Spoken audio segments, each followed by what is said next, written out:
विवेक views के सभी दर्शकों का बहुत बहुत स्वागत है, बहुत बहुत अभिनंदन है। आज हम चर्चा करेंगे देवर्षि नारद जी पर।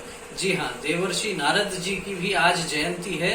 ज्येष्ठ माह की प्रतिपदा तिथि को देवर्षि नारद जी की जयंती मनाते हैं। इस विषय पर हम चर्चा करें उसके पहले मैं आप सभी दर्शकों से ये आग्रह करना चाहता हूं कि यदि आपने अभी तक द विवेक व्यूज को सब्सक्राइब नहीं किया है तो शीघ्रातिशीघ्र सबसे पहले सब्सक्राइब का बटन दबाएं, उसके पास में जो बेल आइकन है उसे दबाएं, जिससे हमारे वीडियो आपको निरंतर मिलते रहें और आप अपने विचारों से भी हमें अवगत करवाते रहें। तो आज हम बात कर रहे हैं देवर्षि नारद जी की। जी हाँ, एक ऐसा चरित्र जिसका भारतीय धार्मिक आख्यानों में भी लगातार जिसकी चर्चा होती रहती है, लेकिन समाज में देवर्षि नारद को लेकर किस प्रकार की चर्चा होती है ये भी हम सब भली भांति जानते हैं।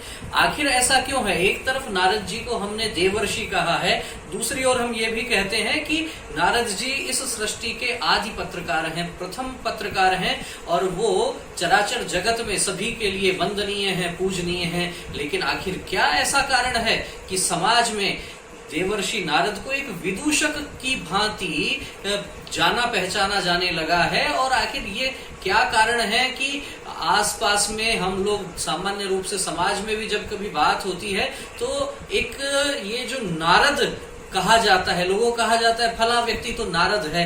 नारद होना क्या कोई आसान काम है? जी हाँ, अगले 4-5 मिनट में हम इन्हीं विषयों पर आपके साथ चर्चा करेंगे कि आखिर देवर्षि नारद पूजनीय हैं, प्रथम पत्रकार हैं, बहुत विद्वान हैं और पत्रकारिता के क्षेत्र में कार्य करने वाले लोग नारद जी को अपना पितृ पुरुष मानते हैं, उन्हें अपना आदर्श मानते हैं। दूसरी ओर हम कह सकते हैं कि सामान्य रूप से एक बात को एक स्थान से दूसरे स्थान तक जो व्यक्ति पहुंचा देता है उसे कुछ हल्के शब्दों में कहा जाता है कि क्या नारद बन रहा है। आखिर ऐसा क्यों? तो इसके पीछे हम देखेंगे तो एक बहुत बड़ी बात भारतीय सिनेमा की कहिए या फिर टेलीविजन की कहिए, जिस प्रकार से धारावाहिकों में या फिल्मों में, खासतौर पर बॉलीवुड की फिल्मों में देवर्षि नारद का चरित्र हनन किया गया है, जिस प्रकार से उन्हें विदूषक बना दिया गया है या फिर इस तरफ की बात उस तरफ करने वाला एक ऐसा चरित्र बना दिया गया है जिसके सिर पर एक सीधी शिखा जो है वो खड़ी हुई और जिसको देखकर ही लोगों को हंसी आ जाए। ऐसा क्यों हुआ है? तो ये इसलिए हुआ है कि जो लोग सनातन परंपराओं पर लगातार आघात करते रहते हैं, जिन लोगों ने ये एजेंडा चला रखा है कि भारतीय जीवन पद्धति को के जो मूल्य हैं उन मूल्यों के साथ जिनको खिलवाड़ करना है, उन्हीं की ये करतूत हो सकती है। जी हाँ, देवर्षि नारद के विषय में हम ये कह सकते हैं कि उनके अंदर सभी प्रकार के ऐसे गुण थे जो एक पत्रकार में होने चाहिए। वो तीनों लोकों में निरंतर भ्रमण करते हैं, एक स्थान से सूचनाएं लेते हैं, दूसरे स्थान तक पहुंचाते हैं। और उसमें भी खास बात मैं ये कहना चाहता हूं कि नारद बनना कोई आसान काम नहीं है। नारद जिस प्रकार से भगवान श्री हरि विष्णु के समक्ष नारायण नारायण का जाप करते हुए पहुंच जाते हैं, ठीक उसी प्रकार वो असुरों के मध्य भी पहुंच जाते हैं। जी हाँ, उन्हें यदि कोई सूचना असुरों तक पहुंचानी है तो वहां भी देवर्षि नारद बेखौफ होकर घूमते हैं और देवताओं तक भी उन्हें यदि कोई संदेश पहुंचाना है तो वहां तक भी वे बेखौफ पहुंचते हैं। लेकिन नारद जी की पत्रकारिता में समाज कल्याण का भाव सदैव निहित रहता है। नारद जी सूचनाएं इसी प्रकार की पहुंचाते हैं जो समाज के लिए उपयोगी हो, जो धर्म के लिए उपयोगी हो। और वास्तव में आज के पत्रकारों के लिए ये भी एक बहुत विशेष विषय है कि हम किस प्रकार की सूचनाएं जनता तक पहुंचाएं। क्या हमारी खबरों के माध्यम से समाज में भय का वातावरण तो व्याप्त नहीं हो रहा है?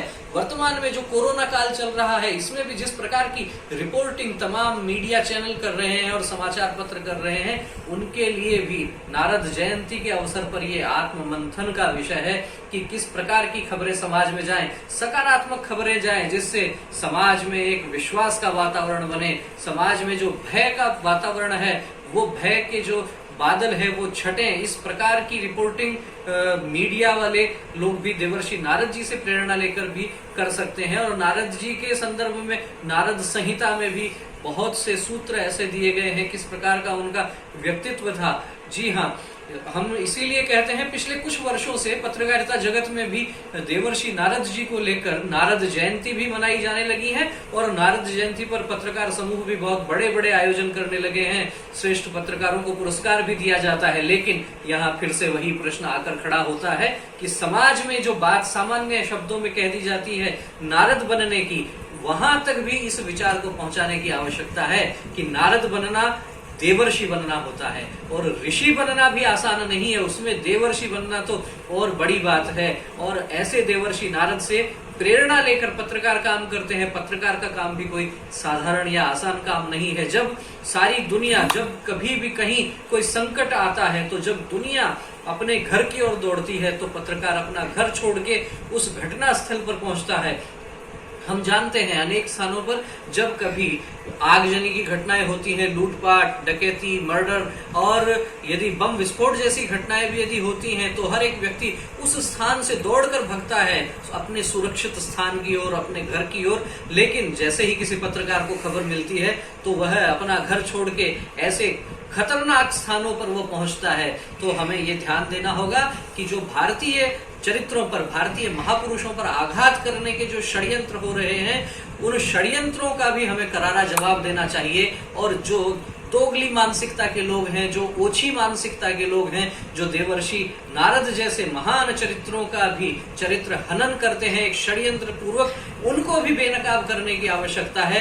देवर्षि नारद के चरणों में हम सब आज प्रणाम करते हैं। उनकी जयंती पर सभी पत्रकार बंधुओं को मैं बहुत बहुत शुभकामनाएं और बधाई प्रेषित करता हूं। आपको यदि हमारा ये वीडियो अच्छा लगा हो तो आप इस वीडियो को अधिक से अधिक शेयर कीजिए, आप हमारे चैनल को सब्सक्राइब कीजिए और अपने विचारों से कमेंट करके हमें अवगत करवाते रहिए। आपकी प्रतिक्रियाएं, आपके विचार निरंतर हमारा उत्साहवर्धन कर रही है। फिर शीघ्र ही मिलेंगे किसी एक नए विषय के साथ, एक नए वीडियो के साथ। तब तक नमस्कार।